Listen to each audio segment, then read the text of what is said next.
पहाड़ों में विकास हमेशा से एक चुनौती रहा है, लेकिन जब सड़क बनती है तो सिर्फ रास्ता नहीं बनता, किस्मत बदलती है। आज हम बात कर रहे हैं एक ऐसी सड़क की जो सिर्फ दूरी नहीं घटा रही, बल्कि लोगों के जीवन को आसान भी बना रही है। नमस्कार, आप देख रहे हैं उत्तराखंड संवाद 1966 और मैं हूं ओम प्रकाश। आज हमारे साथ मौजूद हैं उत्तराखंड के जाने-माने शख्सियत, सामाजिक और राजनीतिक विषयों के गहरे जानकार और जल शक्ति मंत्रालय से रिटायर्ड अधिकारी श्री कुंवर सिंह रावत जी। रावत जी, आपका बहुत-बहुत स्वागत है उत्तराखंड संवाद 1966 में। धन्यवाद ओम प्रकाश जी, थैंक यू।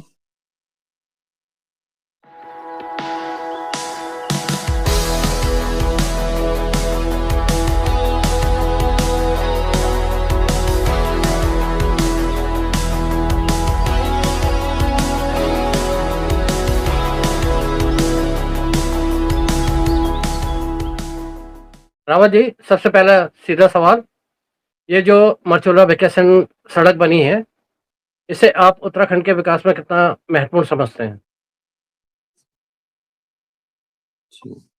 आप सभी को नमस्कार, थैंक यू। उत्तराखंड संवाद में 1966 में आप सभी का स्वागत है। हमारी वीडियो विदेशों में भी पहुंच रही है देखने वाले, तो ठीक है। जो लोग एक लंबी सोच की बात करते हैं, जैसे हम डेवलपिंग कंट्री है तो डेवलप कंट्री की ओर हम सोचते हैं, तो उस टाइप का सोचना एक अच्छी बात है। तो अब समय आ रहा है, समय के अनुसार हमारे पर्सन भी ऐसे बनते हैं, हमारे वीडियो भी ऐसी बन रही है। ओम प्रकाश जी काफी मेहनत करते हैं इस मामले में, और ये मैंने देखा है उनकी ड्राफ्टिंग वगैरह बहुत बढ़िया होती है। मतलब उनके जो क्वेश्चन होते हैं वो बहुत वो होते हैं। हम भी कोशिश करते हैं कि उनका उसी तरह से जवाब दिया जाए करके। तो अब ये मरचूला भिक्केसेन रोड के बारे में, तो चूंकि उन्होंने आपने बोला कि सीधा प्रश्न है मरचूला भिक्केसेन रोड के बारे में कि भाई ये जो है किस टाइप से एक जीवन रेखा साबित होगी या किस टाइप से क्या होगी। तो इसकी जो इंतजार हो रही थी, देखिए मैं कितनी वीडियो बनाता हूँ, मैं भी, मेरा चैनल है विकसित भारत @2047 का ब्लॉग है, तो उसमें मैं कई बार बहुत सारे वीडियोज बनाता हूँ। मैं राह चलते हुए वीडियो बनाता हूँ कि अपने कई जगह से मॉर्निंग में, तो लोग वेट करते हैं, यहाँ से ही नहीं सारे विदेशों से भी देख रहे हैं। वो कह रहे हैं कि कब ये रोड स्टार्ट हो रही है। उनका एक ही प्रश्न होता है कि ये बता दीजिए डेट कब स्टार्ट हो रही है। तो हालांकि देखिए 2023 में ये भिक्केसेन से जो जोड़ने वाला पुल है, ये 2023 में रेडी हो गया था। कोई बरेली की या शाहजहांपुर की कंपनी इसको बना रही है, बनाया है उसने। करीब करीब पुल, तराड़ का पुल, ये वाला पुल बिल्कुल रेडी है। अब प्रश्न ये है कि कब स्टार्ट होगा। कभी इसमें स्वेलिंग की बात थी, कभी कुछ और बात थी, और अब ये जी ऑलमोस्ट पता चला कि 44 करोड़ रुपया भी आ चुका है। और उसमें एक संस्था एनबीसीसी को दे दिया गया है, जो एनबीसीसी ने गैरसैंण विधानसभा भवन भी बनाया। अब इनके पास हैंडओवर हो गया है 44 करोड़ से, और ये एक स्टेट हाईवे बनेगा। अब जो जीवन रेखा की आप बात कर रहे हो, ये एक्चुअल में जीवन रेखा क्या है, ये बिजनेस रोड है। और इसकी जो दूरी है रामनगर से भिक्केसेन की, तो अभी भी आप रामनगर से भिक्केसेन आप अपनी गाड़ी यदि लेके चलते हैं तो मुझे तो खैर 3.5 घंटा करीब लगता है, और बस वाले 4.5 घंटा लगाते हैं। भिक्केसेन से रामनगर की दूरी करीब 98 किलोमीटर है, ईस्ट से बतरोज खान होते हुए। और अब वो दूरी सिमट के बता रहे हैं कि शायद 70 से 72 किलोमीटर के आसपास हो जाएगी। और उसमें एक चीज का फायदा ये होगा कि वो उसमें पहाड़ को आपको चढ़ना नहीं है ज्यादा, और मैक्सिमम वो 2 घंटे में वो दूरी तय हो जाएगी। अब मैं आगे यदि इसको और चीज के बारे में बताऊंगा, कुछ मेरे पास इनपुट और है, और कुछ खबर है इस रोड के बारे में। इस रोड के बारे में यहीं से नहीं है, क्योंकि लोग आने हमारे दिल्ली से, दिल्ली और मुंबई से जो लोग आते हैं वो दिल्ली के द्वारा आते हैं, मतलब दिल्ली के बाई दिल्ली आते हैं। तो उनको भी ये बताना है कि ये कैसे कनेक्टिविटी बनेगी, क्या बनेगी। तो इसमें हम अगले उसमें वो करेंगे, और एक दूसरी बात है कि ये वैकल्पिक मार्ग जो बन रहा है बद्रीनाथ, केदारनाथ, हेमकुंड साहिब और वैली ऑफ फ्लावर का, बताइए 4 जगह के लिए। और गंगोत्री यमुनोत्री के लिए आपको श्रीनगर से आगे जाना पड़ेगा। मेरे पास ये इसकी काफी डिटेल है। अब जो हम कंपैरिजन कर रहे हैं, सबसे पहले मैं आपको बता देता हूँ, माननीय योगी जी ने अभी एक घोषणा की है कि हमने इनको लिखा था कि आप जो गढ़मुक्तेश्वर है इसका द्वापर से संबंध है, तो आप इसको कुछ अच्छा बनाइए। तो उन्होंने बोला इसमें मेले भी बहुत अच्छे लगते हैं, काफी कुछ होता है। तो गढ़गंगा, यानी गढ़गंगा कहते थे पुराने लोग, गढ़गंगा कहते थे, अब गंगा स्नान हो गया। तो उसमें ये दिल्ली से आप आएंगे NH9 जो कि 6 लेन का है, ये आपको मुरादाबाद तक मिलेगा। तो उसमें आप स्नान कर सकते हैं, इमीडिएटली वहां से आगे आइए। फिर वहां से काशीपुर से सॉरी मुरादाबाद से काशीपुर जो 4 लेन का होने जा रहा है, वो शायद बता रहे हैं कि अगले साल शायद खुल जाएगा। 27 में उम्मीद है कि वो खुल जाएगा, उसका जोर शोर से काम चल रहा है। वो 4 लेन का है मुरादाबाद से यानी वहां तक। और उसके बाद की बात है जो आज फिर एक खबर और आई है कि काशीपुर से रामनगर वो भी 4 लेन का अप्रूव हो गया है। तो वो फिर अगले 2 साल में बनेगा। यदि ये 27 में बनेगा तो वो शायद 28 या 29 तक बन जाएगा वो भी। यानी आपको कहाँ तक मिलेगा, अगले 2 साल 28 में या 29 में ये आपको रामनगर तक मिल जाएगा, रामनगर तक 4 लेन का। उसके बाद की आपको मैं कनेक्टिविटी और बता देता हूं कि अभी एक खबर और आई है कि अब इन्होंने जो एनवायरमेंट मिनिस्ट्री का ऑब्जेक्शन था, वो आपको पता होगा कि जिम कॉर्बेट के बीच में बहुत सारे यूट्यूबरों ने बोला था यार बहुत छोटी रोड है, और जनरली हम भी जब गाड़ी चलाते हैं उसमें तो धनगढ़ी से आगे बहुत प्रॉब्लम आती है। तो वो उनसे PWD वाले से पूछा गया था, उन्होंने बोला जी इसको चौड़ा करने से पहले एनवायरमेंट मिनिस्ट्री से हमें परमिशन लेनी होगी, नहीं तो वो कोर्ट में चले जाते हैं और फिर रुक जाता है मामला। तो अब उन्होंने अप्रूवल क्या दी है मालूम, ये आपको शायद पता होना चाहिए। धनगढ़ी जो बन गया है, धनगढ़ी के पैरेलल, यानी कि रामनगर से लेके मोहाड़ तक एलिवेटेड रोड का प्रपोजल भी अप्रूव कर दिया गया है गवर्नमेंट ने। तो उन्होंने ये माना है कि हम उसको 2 लेन का नहीं करेंगे, मतलब नीचे से अब आप एलिवेटेड रोड बनाइए और 2 लेन का ले जाइए, तो कोई समस्या नहीं, एक रोड आने की एक रोड जाने की। तो उससे क्या होगा, वो आपको मोहान तक एलिवेटेड रोड मिलेगी, मोहान से मरचुला वो भी डबल लेन होगा। और अब ये जो स्टेट हाईवे बन रहा है ये फिलहाल 6 मीटर का होगा, 6 मीटर, यानी 3 मीटर आना 3 मीटर जाने में छोटी गाड़ी निकल जाती है और बड़ी गाड़ी के लिए कुछ प्रॉब्लम आती है। अब ये जब NH में जाएगा तो आपको ये मरचुला से भिक्यासैन वाला यदि NH में जाता है तो ये 8 मीटर का होगा, यानी ये भी 2 लेन का हो जाएगा। अभी वो करीब 1.5-2 लेन का होगा। तो ये ऑलमोस्ट उसमें, और बाकी जो डामरीकरण के लिए वो 44 करोड़ रुपये उसको आ गया है, तो उसमें ये काम बहुत तेजी से स्टार्ट होने वाला है। ये हमने आपको यहाँ तक का बता दिया, यानी भिक्यासैन तक पहुंचने तक का। तो भिक्यासैन की दूरी भी घट जाएगी और बहुत सारी चीजें, और आगे फिर आपका मासी चौखुटिया या वो वाला चीज वो मैं आपको आगे बताता हूँ जी। दोस्तों, मरचुला भिक्यासैन सड़क ने रामनगर और भिक्यासैन के बीच की दूरी को करीब लगभग 2 घंटे के आसपास कम कर दिया है। पहले लोगों को लंबा और कठिन रास्ता लेना पड़ता था, लेकिन अब ये नया वैकल्पिक मार्ग सीधा, सुगम और सुंदर है। सबसे खास बात ये कि ये सड़क रामगंगा नदी के किनारे चलती है, जिससे यात्रा सिर्फ आसानी नहीं बल्कि बेहद सुखद भी हो जाती है। यानी अब ये सड़क सिर्फ स्थानीय लोगों के लिए नहीं बल्कि पर्यटकों के लिए भी आकर्षक बन रही है। हाँ बिल्कुल, आपने सही बोला है कि ये मंजिल जो है ना, लोग जो है सिर्फ मंजिल नहीं देखते हैं, सफर भी देखना चाहते हैं।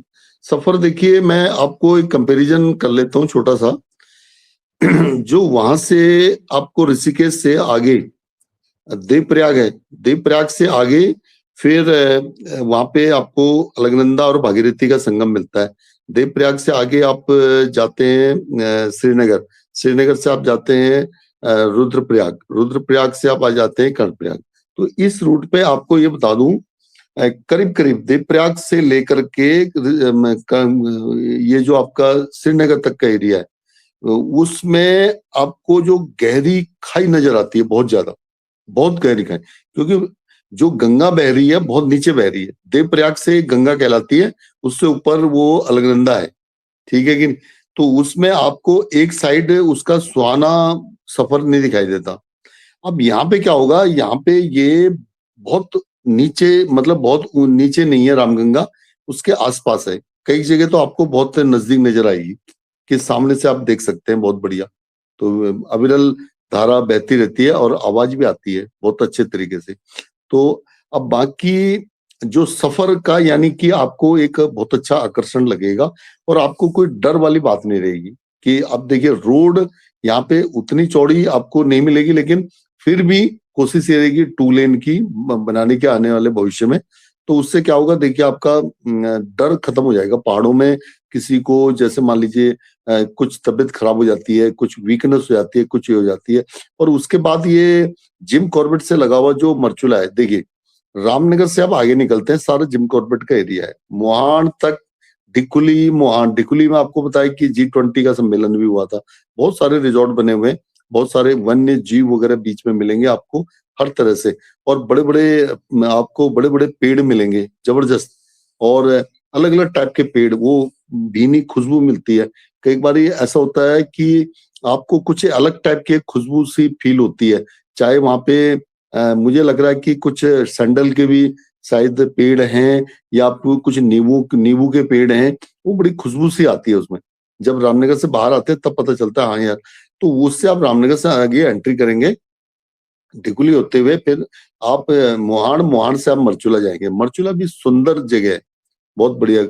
कई पॉइंट हैं, जैसे क्रोकोडाइल पॉइंट में एक क्रोकोडाइल बैठा रहता है वहां पे, वो उसके बारे में भी बहुत सारी चीजें। आगे से वो फिर आगे कालागढ़ डैम को रामगंगा चली जाती है। और जो इधर से आपको आना है सीधा, फिर आप यानी कि आप आगे उसमें बहुत सारे वृत्तांत हैं। राजा हरि जी का पुराना इतिहास भी आपको समझ आएगा यदि उस ओर, और वो मंदिर मिलेंगे राजा हरि जी का। उनकी एक छोटी रियासत थी वहां पे, तो उन्होंने एक कुछ अपने राजूला मालशाही के बारे में भी काफी चीजें मालू को जो लाए थे, वो भी एक बहुत सारी न्यूज, मतलब बहुत सारी एक वृत्तांत है वो। अच्छा, मतलब काफी चीज आपको अच्छा वो मिलेगा। और बाकी सीधा फायदा यहाँ पे स्थानीय जो लोगों को मिलेगा, स्थानीय दुकानदारों को मिलेगा। तो दुकान जो अभी तक निर्जन स्थान था, ये जो मरचुला और विक्यासेन के बीच में, यहाँ पे एक्चुअली क्या वेजिटेबल्स वगैरह, फ्रूट वगैरह भी काफी होते हैं, लेकिन सवाल ये होता है कि वो सारे सही गंतव्य स्थानों तक, मंडियों तक नहीं पहुंच पाते हैं। ये बड़ी समस्या आती थी। तो निर्जन स्थान होने की वजह से अब वो एक सुगम स्थान हो जाएगा और मनोरंजन का साधन बनेगा जगह जगह पे। और कई यूट्यूबरों ने इसका आंकलन भी किया है। उन्होंने कहा आप इसमें एक एंगलिंग हब, जैसे गवर्नमेंट ने अभी डिसाइड कर दिया कि आप वहां पे रुक जाइए, अपनी गाड़ी लेके जा रहे हैं तो जरा सा देर अपने कांटा वाटा लगाइए, वहां पे बैठिए आराम से, तो एक आपको एक अनुभूति होगी। दूसरी बात यह है कि आपको यात्रा रूट पे जाना। अब यहाँ पे 2 टाइप के आपको टूरिस्ट मिलेंगे। एक टूरिस्ट तो आपको मिलेगा जो कि जंगलों का सुखद वातावरण का आनंद लेना चाहता है, और एक टूरिस्ट आपको मिलेगा कि आप देखते देखते जाएंगे, ऋषि मुनियों की पवित्र भूमि है, कि हमें बद्रीनाथ, केदारनाथ और हेमकुंड साहिब को जाना है, वैली ऑफ फ्लावर को जाना है, सुंदर जगह है। तो अलग अलग करके बीच में आपको डिफरेंट टाइप के मंदिर वगैरह बहुत सारी चीजें इस बीच में। मैं ये मेरा कहना है कि आप कहीं से भी कुछ बोरियत वाली बात नहीं होगी। आप देखते देखते जाएंगे ना, आपको कैसे पहाड़ों में सिकनेस जो होती है वो नहीं होगी। ये मैं गारंटी के साथ कहता हूँ कि इससे आगे का रास्ता भी बहुत ही प्लेन एरिया है, वो चौखुटिया तक आपको कोई समस्या नहीं आनी। दोस्तों, आज के समय में लोग सिर्फ मंजिल नहीं देखते, सफर भी देखना चाहते हैं। मरचूला का इलाका पहले से ही शांत और प्राकृतिक सुंदरता से भरा हुआ है। अब जब सड़क बेहतर हुई है तो पर्यटक आसानी से यहाँ पहुंच भी पा रहे हैं, और इसका सीधा फायदा स्थानीय व्यापारियों, होटल व्यवसायियों और छोटे दुकानदारों को मिल रहा है। रावत जी, एक और महत्वपूर्ण बात, ये सड़क अल्मोड़ा और पौड़ी गढ़वाल को जोड़ती है। इसका कितना बड़ा असर है? देखिए, आज हम बात ये नहीं कर रहे हैं, आज हम बात कर रहे हैं जो रामनगर से मरचूला, जो मरचूला से भिक्कियासैन रोड, और मरचूला से भिक्कियासैन रोड एक डायनेमिक रोड है, और इसके आगे भिक्कियासैन जाकर के इसके एक रोड अलग जाएगी, विनायक से होते हुए सिला पानी वगैरह को जाते हुए या बागेश्वर तक जानी है, बहुत लंबी इसका प्लानिंग है। और एक रूट जो यात्रा रूट पे जाएगी बद्रीनाथ केदारनाथ को, उसमें अब मैं आपको बता दूं, रामनगर, जो रामनगर से आगे और मरचूला एक हब ऐसा है, वो यानी मोहान से पहले जो रामनगर है, रामनगर और मोहान पे जगह आती है, वो डिस्ट्रिक्ट में आता है नैनीताल के, नैनीताल डिस्ट्रिक्ट का पार्ट है।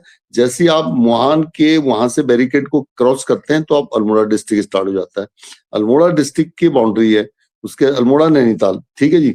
उसके बाद आप आगे चले, आगे आप गए मरचूला पे, तो मरचूला पे एक रोड आगे कनेक्ट हो जाती है पौड़ी गढ़वाल की, और एक रोड वहां पे अल्मोड़ा डिस्ट्रिक्ट की, तो वहां पे पौड़ी गढ़वाल का डिस्ट्रिक्ट भी उस मरचूला पे मिल गया। आगे चल के ये पहुंची भिक्कियासैन का जो रूट रहेगा 36 किलोमीटर से 39 किलोमीटर के बीच का है। एक्चुअली क्या है, गवर्नमेंट की योजना में 36 किलोमीटर बोला गया है, लेकिन अब पीडब्ल्यूडी के जो बोर्ड लग रहे हैं वो 39 किलोमीटर। मुझे लग रहा है कि ये एक फेरा हुआ है जबरदस्त 1-2 किलोमीटर का, वो मरचूला में पहले शॉर्टेस्ट का था वो, फिर शायद एक लंबा सा फेरा, मैंने भी उसको गूगल में देखा है मैप में, तो उसमें पता चला कि वो 2 किलोमीटर का कुछ लंबा सा हिसाब बना है, तो वो ऑलमोस्ट 36 से 38 किलोमीटर बैठ रही है, लेकिन वो 39 कुछ लिखा है। चलो ठीक है, तो आप भिक्कियासैन पहुंच गए। भिक्कियासैन से आपने आगे आपको मिलेगा मासी चकोटिया, जहाँ की बहुत सारी बड़ी संभावना है वहां पे, एयरपोर्ट की, कई चीजों की। तो वहां से आगे आप फिर जाते हैं तो 30 किलोमीटर की दूरी पे पांडुखाल एक जगह आएगी। पांडुखाल, जो पांडुखाल में कहते हैं कि एक दुकान वहां पे ऐसी है जो कि उसका एक पार्ट अल्मोड़ा डिस्ट्रिक्ट में है, एक पार्ट चमोली डिस्ट्रिक्ट में है। तो बताइए, नैनीताल डिस्ट्रिक्ट से आप चले, अल्मोड़ा डिस्ट्रिक्ट में आए, अल्मोड़ा डिस्ट्रिक्ट से एक साइड में पौड़ी गढ़वाल डिस्ट्रिक्ट में आए, और पौड़ी गढ़वाल डिस्ट्रिक्ट से आप फिर अल्मोड़ा में आए, अल्मोड़ा से बाद आप चमोली में आ गए, चमोली डिस्ट्रिक्ट में। चमोली डिस्ट्रिक्ट के बाद आप सीधा सीधा चमोली में चलेंगे, उसके बाद आप कर्णप्रयाग पहुंचेंगे, वो चमोली का पार्ट है। फिर एक साइड आप बद्रीनाथ यानी जोशीमठ को जाएंगे, पांडुकेसर को जाएंगे, वो सारा चमोली का पार्ट है बद्रीनाथ तक का। और एक आप कर्णप्रयाग से लेफ्ट को जाएंगे तो वहां से आपको आगे मिलेगा रुद्रप्रयाग डिस्ट्रिक्ट, वो रुद्रप्रयाग यानी केदारनाथ, जिसमें कि आपको अगस्त्यमुनि वगैरह ये सारा एरिया मिलेगा। तो ये मैंने आपको बताया कि भी कनेक्टिविटी पूरे डिस्ट्रिक्टों की, और ये पूरा एरिया को कवर कर रहा है, यानी Nainital district, Almora district, Pauri district और चमोली डिस्ट्रिक्ट, बताइए। और उसके बाद रुद्रपुर डिस्ट्रिक्ट, रुद्रप्रयाग डिस्ट्रिक्ट, तो इतने डिस्ट्रिक्टों को, पहाड़ी एरिया को पूरा कवर करता है। इसमें एक इंफॉर्मेशन और देते हैं, एक जो मेन पॉइंट है वो पॉइंट उसमें है कि मरचूला से तो आप आ गए, तो ये रोड जो मर्ज होने की बात हो रही है, उसमें हमने भी अपने वीडियो में कई जगह दिखाया कि यहाँ पे प्रॉब्लम है करके, यहाँ नैरो मार्ग है, बहुत काफी मुश्किल है वहां पे। यदि आपकी छोटी गाड़ियां तो फिर भी पास हो जाएंगी, बड़ी गाड़ियां जहाँ पे कि ट्रक और बड़ी बसें आएंगी तो वहां मुश्किल होगा। जबकि एक योजना बनने की 500 गाड़ियां इसमें आएंगी, 500 गाड़ियां जाएंगी डे के हिसाब से, एक अनुमान है ऐसे करके।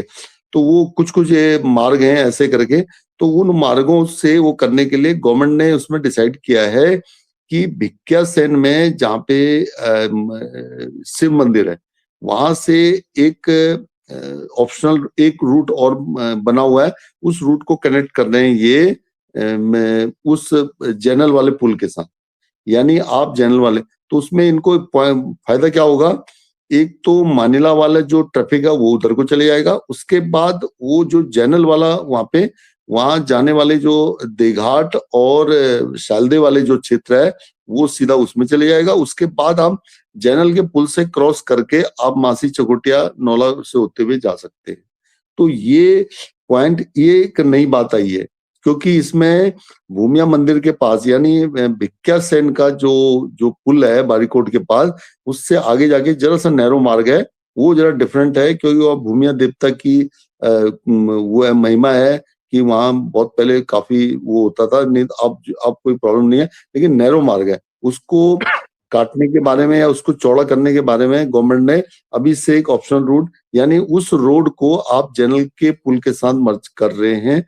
तो ये कि ये बहुत अच्छी इंफॉर्मेशन आई है, तो ये पूरे क्षेत्र के लिए एक अच्छी रणनीति बन रही है। हो सकता है आने वाले टाइम में ट्रैफिक ज्यादा बढ़ेगा तो वन वे भी कर सकते हैं, एक रोड जाने की एक रोड आने की, ऐसा भी पॉसिबल है काफी, क्योंकि अल्मोड़ा में जो जैसा ट्रैफिक का भार चल रहा है, क्योंकि यहाँ ट्रैफिक अभी आया नहीं है, ट्रैफिक कुछ बढ़ा है, लेकिन अभी जो ऐसा ट्रैफिक बढ़ेगा कि लगातार आपको गाड़ियां रोड पे नजर आएंगी तो मुश्किल हो जाएगा चलना भी। चलना क्या मतलब आपको क्रॉस करना, ये करना बहुत मुश्किल हो जाएगा। तो इसलिए एक साइड आना एक साइड जाना, इसके लिए भी गवर्नमेंट कुछ बात क्लियर कर रही है, क्योंकि वो जो जनरल वाले पुल से इधर को आना है या तो नहीं तो आप सीधा निकल गए तो आप एक पुल ये जगह है चचरोटी नाम की सालदे से पहले, तो वहां पे केदार को आने के लिए रोड बना रखा है, रोड काफी है, कोई इसमें प्रॉब्लम नहीं आती। यदि केदार के पास भी कुछ नैरो मार्ग है उसको भी यदि ठीक करते हैं तो उसमें टाइम लग सकता है, 1 महीना लग सकता है, 2 महीना। जब यात्रा स्टार्ट हो जाएगी तो इसमें डामरीकरण होते ही यात्रा स्टार्ट हो जाएगी तो फिर काफी रेला आना स्टार्ट हो जाएगा। जी रावत जी, पहाड़ों में 2 जिलों को जोड़ना मतलब सिर्फ प्रशासनिक सुविधा नहीं, बल्कि सामाजिक और आर्थिक जुड़ाव भी होता है। मर्चुला और हम्म, जैनर पुल जैसे पॉइंट्स इस कनेक्टिविटी को मजबूत बनाते हैं। ये पूरे क्षेत्र हम्म, के लिए एक रणनीतिक कड़ी बन चुके हैं। रावत जी, अगर हम दिल्ली से आने वाले यात्रियों की बात करें, तो ये जी। रास्ता कितना फायदेमंद है? दिल्ली वालों के लिए बहुत फायदेमंद है काफी। देखिए, मैंने आपको बताया कि आपको आने वाले टाइम में शायद हो सकता है कि दिल्ली के बॉर्डर क्रॉस करते ही आपको वहां से बद्रीनाथ का बोर्ड एक नया रूट दिखाई देगा, क्योंकि वहां पे लिखा नहीं है अभी, तो ये बाद में जाकर के कहीं मेरठ में या उससे आगे जाकर के बद्रीनाथ लिखते हैं, लेकिन यहाँ पे इस रूट पे शायद ये बताएंगे कि एक नया रूट खुला है और न्यू रूट करके, तो उसमें बद्रीनाथ केदारनाथ के लिए ये रास्ता बताएंगे, जिसमें कि टाइमिंग जो बताया जाएगा कि 2-2.5 घंटे में आप मुरादाबाद पहुंच रहे हैं, उसके बाद आप काशीपुर हो गए, वहां से 1-1.5 घंटे में पहुंच रहे हैं, 3.5 घंटे में, वहां से आप इतने घंटे, तो वो दिल्ली वालों के लिए ये आसान हो जाएगा। मुझे लग रहा है अभी दिल्ली से हम आते हैं यहाँ भिक्या सेन के पास तक तो 356 किलोमीटर करीब पड़ता है, तो इससे ऑलमोस्ट फायदा इतना होगा, ये करीब करीब 30-35 किलोमीटर कम हो जाएगा, तो 320-26 के लगभग इधर के लिए हो जाएगा। बाकी मानिला क्षेत्र के लिए 365 ये ऑलमोस्ट ये पड़ेगा। तो मानिला क्षेत्र के लिए भी, क्योंकि मानिला क्षेत्र को जहां से कनेक्टिविटी शिव मंदिर की है वहां से ये मानिला क्षेत्र को जा सकते हैं। मानिला और मरचुला ये अपने आप में डेस्टिनेशन घोषित हो गए हैं गवर्नमेंट की पॉलिसी के अकॉर्डिंग, और दिल्ली आने वालों के लिए बहुत शॉर्टेज पड़ेगा। प्लेन वैली है, और हम इलेक्ट्रिक व्हीकल की भी बात करेंगे आने वाले टाइम में कि इसमें इलेक्ट्रिक व्हीकल जो कार्बन का उत्सर्जन ना हो करके। जी। लेकिन रावत जी, पहाड़ों में सड़क बनाना जितना जरूरी है, उतना ही चुनौतीपूर्ण भी है। सुरक्षा के लिहाज से क्या तैयारियां चल रही हैं? देखिए, ऐसा है, आजकल आपने देखा होगा एनएच पे एक पेट्रोलिंग चलती है, तो वो देखते रहते हैं कि भाई कहाँ पे क्या हो रहा है। एआई का टाइम है, एआई के समय में काफी चीजें आज ये सड़क के किनारे किनारे बीएसएनएल के 5G और आगे 6G, पहले तो 4G चलेगा, तो उससे भी काफी चीजों को फायदा होगा। बाकी जो यात्रियों की सुविधाओं के लिए ये होना तो बहुत जरूरी है। देखिए, अब उस चीज को भी ध्यान में रखना पड़ता है। वो कहते हैं यार अभी रूट स्टार्ट हो रहा है, आप कुछ इस तरह की बातें कर रहे हैं, नहीं, तो ये बातें भी होती हैं कि किसी का कोई बाई चांस इंसिडेंट वगैरह कुछ इस टाइप से होता है, तो ये अभी लाइट चलेगी यहाँ। जी। तो कोई इस तरह की जो बातें होती है ना, तो उसको पहाड़ों की रख रखाव यानी सड़कों का रख रखाव भी एक मुश्किल है, लेकिन कोई बात नहीं, रख रखाव किया जाता है, क्योंकि मानसून के टाइम में लैंडस्लाइडिंग का डर होता है, कई चीजें होती हैं इसमें। ये वहां पे चलता रहता है। जैसे आपने ऑल वेदर रोड में देखा होगा, वहां तो कि मुझे लग रहा है हर बारी 24 से 24-26 डेंजर जोन घोषित हो जाते हैं हर बार। लेकिन यहाँ पे शायद कोई डेंजर जोन इतने ज्यादा कुछ है नहीं, तो होंगे एक आध होंगे, लेकिन इससे ज्यादा कुछ नहीं है जी। दोस्तों, इस सड़क पर हाईवे पेट्रोल सेवाएं सक्रिय की गई हैं ताकि यात्रियों की सुरक्षा सुनिश्चित हो सके।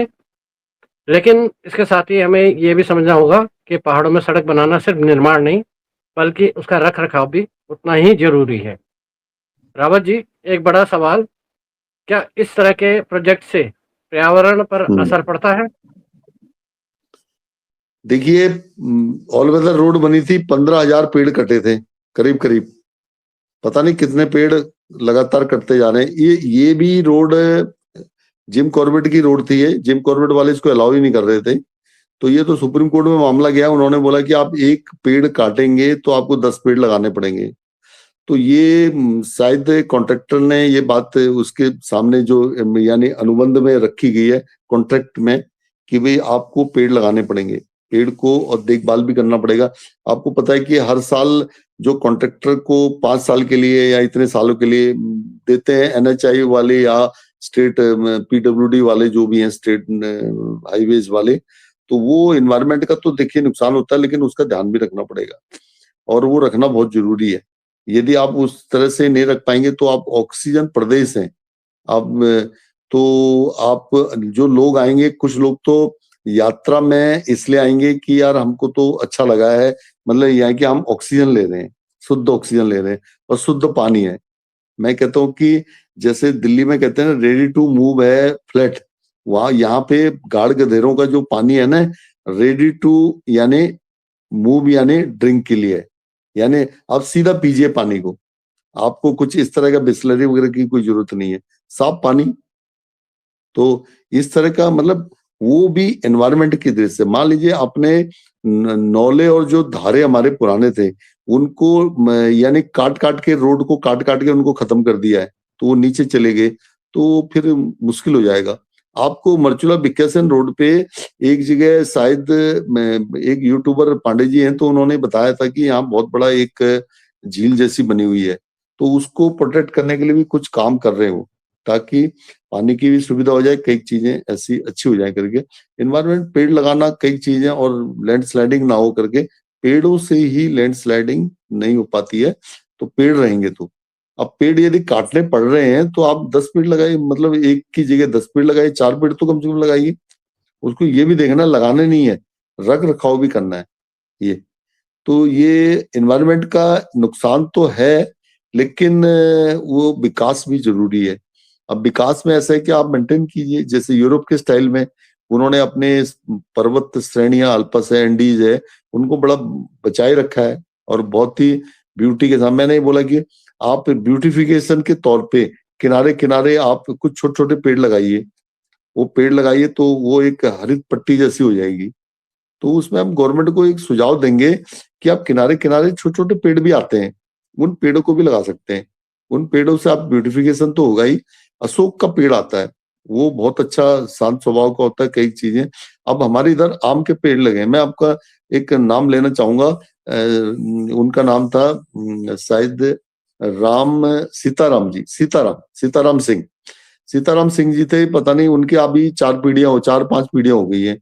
तो उन्होंने जो पेड़ लगाए थे सड़क के किनारे किनारे, वो इस साल आप मानेंगे नहीं, यदि आप यात्रा पे आते हैं जुलाई अगस्त में तक वो आम पकता है। इतना आम है इस बार, 90% आम है। 10% आम पिछली बार था, इस बार 90% आम है, और सारे बोर आ रखा है जबरदस्त। तो किनारे किनारे, सड़क के किनारे लगाए। तो हमने ये भी रिक्वेस्ट किया है कि सड़क के नीचे की साइड में वो, यदि आप रोड चौड़ी करते हैं उसको मत कीजिए, उसके ऊपर की साइड में, और जो वहां भी कुछ पेड़ वैसे हैं तो उनको भी प्रोटेक्ट करना है, या कैसे वो किया जाए। एनवायरनमेंट बहुत जरूरी है, एनवायरनमेंट को प्रोटेक्ट करेंगे तो तभी कुछ ये चल पाएगा। और मुझे लग रहा है एक सुंदर रोड बनेगी, और इन चीजों को ध्यान में रखते हुए आपको दिल्ली से लेके यानी चकोटिया तक, चकोटिया में ई रिक्शा भी चल रहे हैं मासी और चकोटिया के बीच में, तो वो आपको कोई समस्या नहीं आएगी। ऐसे आपको लगेगा कि आप चकोटिया तक ऐसे बड़े आसानी से। उसके बाद है वहां से ड्राइविंग, यदि उसमें भी बता रहे हैं कि डबल रूट का प्रोविजन हो रहा है, कई कुछ ऑप्शनल रूट ये खेड़ा खनसर से भी स्टार्ट हो रहा है जो महलचोरी को मिलेगा, जहां से रामगंगा आ रही है। अभी जो हमारा एग्जिस्टिंग रूट है चौखुटिया से, वो सीधा मतलब काफी ऊंचाई पर चल जाता है पांडुखाल होते हुए। ये जो है यहाँ से नहीं जाएगा, ये जाएगा एक खेड़ा और खनसर। अब मैं इसका जिक्र क्या कर रहा हूँ, जो खेड़ा गांव है वो पड़ता है अल्मोड़ा डिस्ट्रिक्ट में, और खनसर गांव सामने है वो पड़ता है चमोली डिस्ट्रिक्ट में।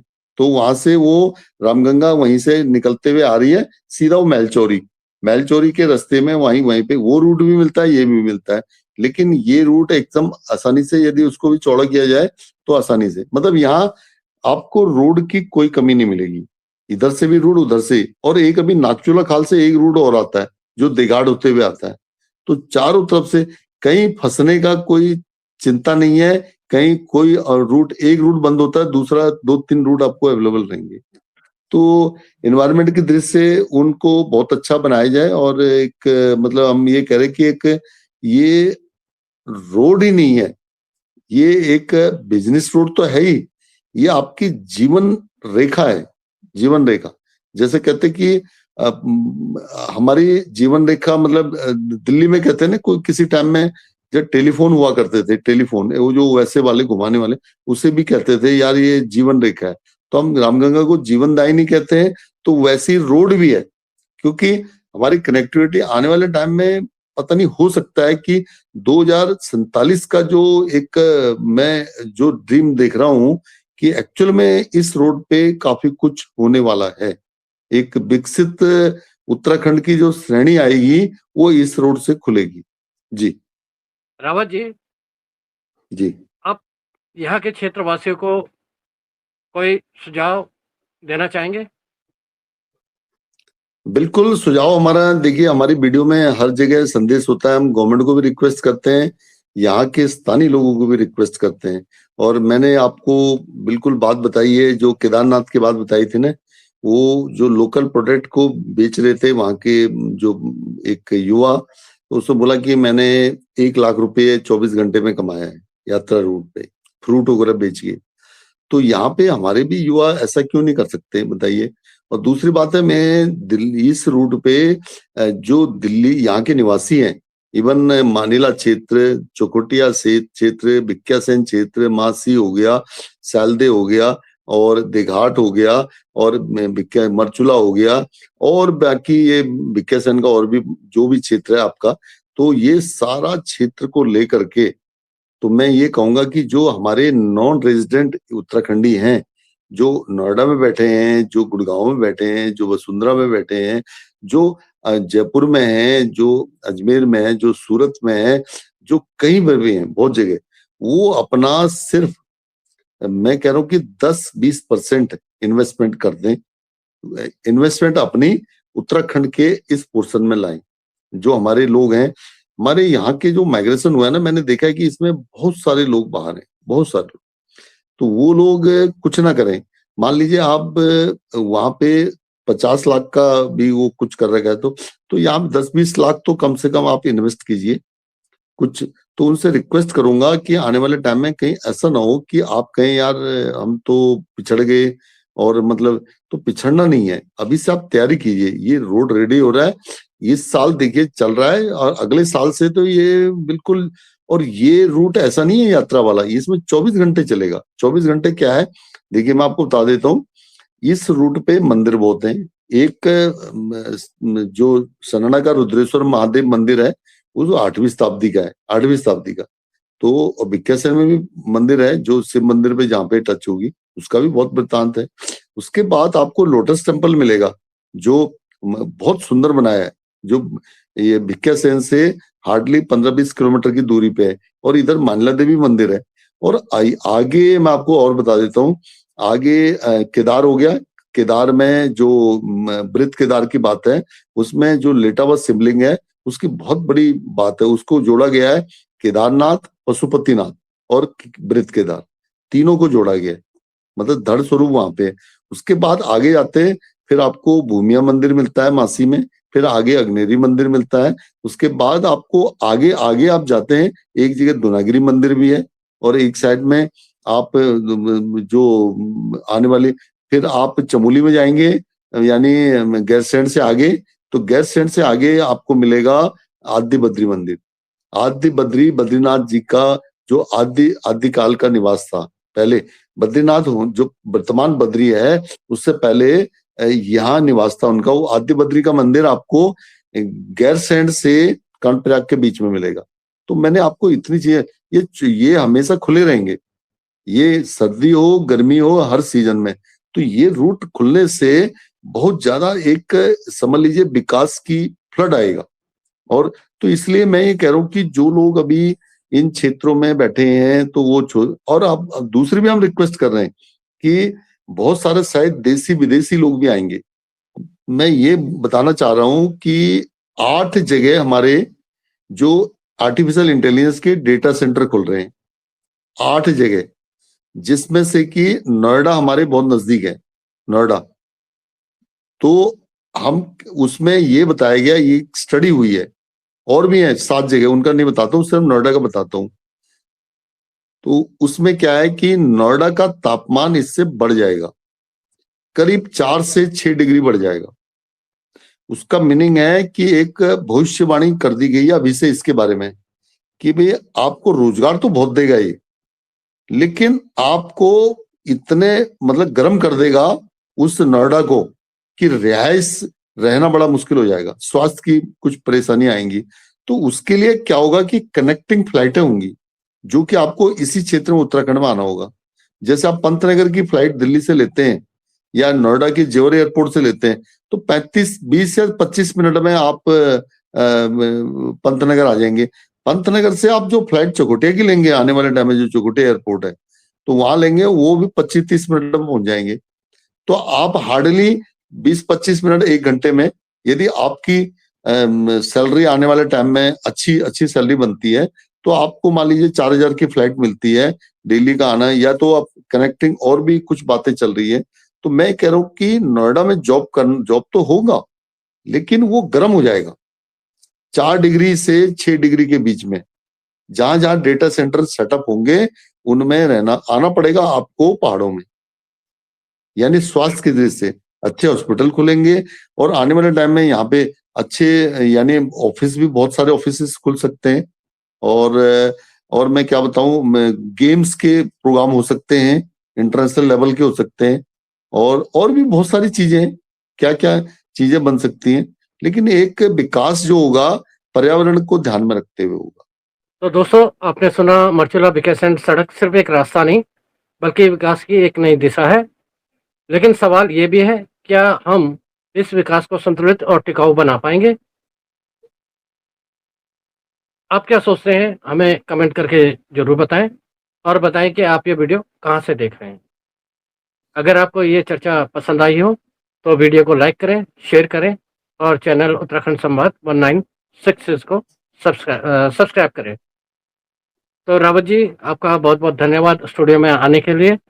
तो दोस्तों, मिलते हैं फिर एक नए विषय के साथ और एक नई वीडियो में। तब तक के लिए आप अपना ध्यान रखें और अपने परिवार का ध्यान रखें। मिलते हैं अगली वीडियो में, तब तक के लिए नमस्कार, जय हिंद, जय भारत, जय उत्तराखंड। जय उत्तराखंड।